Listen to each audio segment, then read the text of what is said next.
What's going on, guys? Balkan Architect here, and I love log cabins. I really do. I think they're quite cool.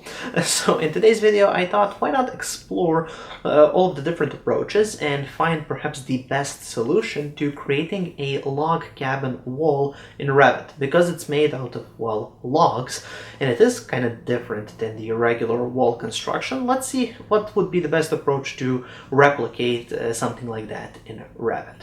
Now, before I get started, I would just like to ask you to like this video. It helps me out a lot. It helps promote the video to other people that might want to see it.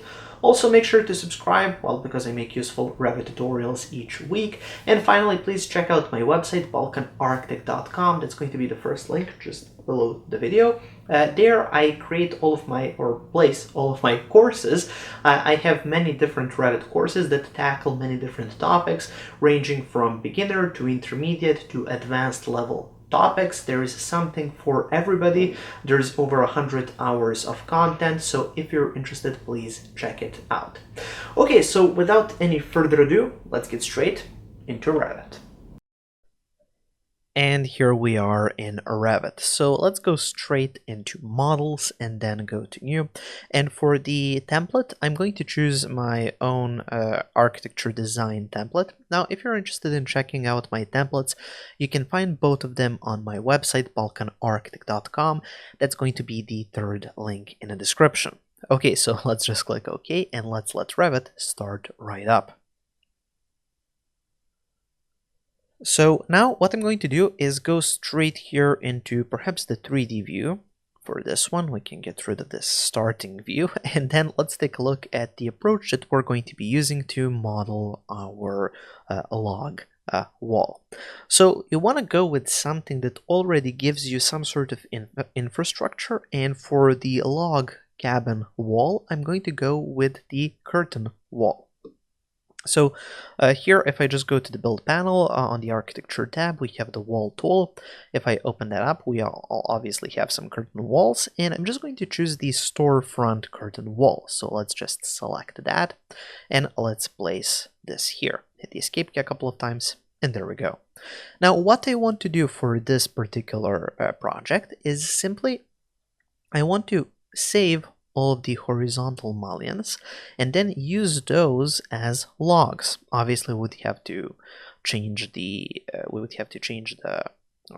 the profile of the mullion. We would have to get rid of the glass, and we would have to get rid of the vertical panels. But in the end, we will have something that is sort of infrastructure for our log cabin wall. Okay, so what you want to do first is just select the wall, go into edit type, and then let's duplicate that type. So the new one will be the log cabin wall. Hit OK. And now what you want to do next is go to the vertical grid, and we don't want any vertical grid. We don't really have any vertical logs. So let's go and instead of fixed distance, just say none. Okay, next you want to go to vertical mullions and just go and set them all to none, just like so. Now you can just click OK. It's going to give you this kind of message pop up. Now you want to hit delete grid lines, and as you can see, it's just going to get rid of all of those. It's still going to keep the border ones, but you can simply select them both by holding in the control key like this and then hit delete, and now they're gone. Okay, the next step is again to select that wall, go into edit type, and let's continue with our modifications. Next, we want to change the curtain panels. Instead of system panel glazed, I want to set that to none. Or what you can also do is the empty system panel. This might be even better. So just go like that, click OK, and as you can see, now we no longer have any panels, we just have some mullions.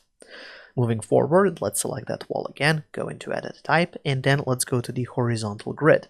Now currently the spacing is at 240 centimeters, and I want that to resemble the diameter of our logs. Now the logs will be 30 centimeters in the for the diameter, so let's type in here 30 centimeters. Also make sure that it says fixed distance, not fixed number or maximum or minimum spacing. You want fixed distance. Hit apply, and this is what you get. Also here for the border types, so those are the ones on the top and the bottom, you want to set those to none. just like so. And then hit apply, delete the mullions. Oops, I've I've accidentally messed this up, so let's go like that. So the border 1 and 2 are none, and then the interior type is set to whatever mullion you already have. Okay, this is what we want to achieve. Click OK, and here we have our log wall. Well, we're almost there. We just have to specify our mullion profile into something resembling a log.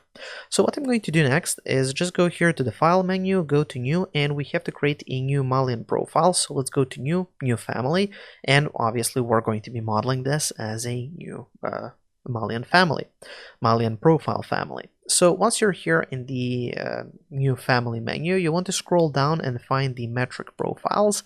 Find the metric profile mullion and then hit open. It's going to look like this, and then you simply go here to the line tool, go to the circle, and create your log. Now this is giving you the radius, not the diameter, so just be careful. So we want a 150 millimeter radius, giving us a 300 millimeter diameter, just like so. Also, you want some overlap on these logs. They don't just go, if I just select this and go to copy, they don't just go like this. They're not kind of touching each other with just at the top and the bottom. They usually have some overlap. So what I like to do is just copy one down. So what I did is just select this one, copy, go from here to there, and then I add some overlap. So I select the bottom one, go to move, and then I move it up by perhaps to, I don't know, like 60 millimeters. Like that. There we go. So that's exactly what I want to have. Now, if I measure here from the top to here, that's 240 millimeters or 24 centimeters. Now, you want to go back to your original project, select this, and go into Edit Type, and just change this to that dimension. So that was 24 centimeters, as I said. Hit Apply, and now it just comes closer together. There we go. Okay, let's go back to our profile. You want to go now to the Modify panel, go to the Split Element tool, and then you want to split here and here. Hit the Escape key a couple of times, go to Trim and Extend to Corner, and then you want to trim it just like so. So it has kind of that little notch at the bottom, and that's exactly what we need. Okay, now it's time to save this, so let's save it before loading it into the project. So you just go to the Save icon, go to Desktop, and let's call this one the log profile. Okay, hit Save, and we're done. We just load this into the project, and once it's here, in order to add that profile to your curtain mullions, what you have to do first is go here to the project browser, scroll all the way down, and then find the families. See? Expand those families, and then you want to search for, let's see, not annotation symbols, but you want to search for curtain wall mullions. Expand that. Here we have some circular panel mullions. Let's expand that. Let's right click on one of these, go to duplicate, and let's call this one the log mullion. Okay, double click to open that up, and then here we can specify the profile. So the profile is currently, I don't know, the circular system mullion profile. Let's change that to log profile, and yeah, that's it. So now we can just click OK.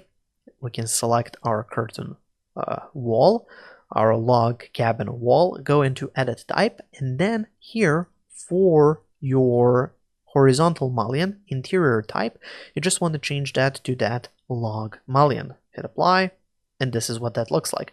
Now, obviously, it's facing the wrong direction, and we have to rotate this a little bit. So we have to go again back to the project browser, back to log mullion, and then here we have that angle parameter, which can add rotation. So let's try 90 degrees. Hit Apply. So now it's facing up. I want that to face down. So let's try minus 90 degrees. Hit Apply, and now it's facing down, and everything is okay. So there we go. Let's switch to, let's change this a little bit. So I'm just going to switch this to shaded. So you can go here to the Properties panel, go to View Template, and just change it from the Architecture Design View Template to None. Click Apply, okay, and then we can try shaded or something like that. well, that doesn't help too much. But there you go. As you can see, we have these nice logs. And then obviously you can open up any windows and doors just by selecting the whole curtain wall, go into edit profile, and then you can, well, edit that profile to add any doors and windows and so on. Now, usually I like to attach these to the mullions, so perhaps go to the align tool, and then you will find the mullion grid, see? So like that it should work. And then obviously go to split element to split this here at the bottom, just like so. And then you hit finish, and it's going to open up a door inside of your log wall. So there you go. That's how you create these log cabins in Revit. It is a little bit complicated, obviously, but log cabins are quite complicated, especially if you want to create them in 3D. They can be, well, quite troubling to create, but this, I think, is the best solution because it does add parameters to that. So you can obviously at any point you can come in, change the mullion profile. You can add more logs on top if you just go like that. See, you just extend it and it adds more logs, or you can go down as well. So it's a nice parametric approach to a very old school building design. So tell me in the comment section below, do you perhaps have any different or perhaps better approach, different solution or something like that? Also, if you want to check out my courses, you can do that on my website, balkanarchitect.com. I have over 100 hours of courses there, so check it out if you're interested. It's going to be the first link just below the video. Also, if you want my Revit project files, like this cool log cabin wall project file, you can find that as well as all of my other Revit project files on my Patreon page, which is the second link in the description. Okay, that's pretty much it. Thank you for watching. Make sure to subscribe, like, and share this video, and I'll be back with another tutorial in a few days. Thank you for watching, and have a nice day.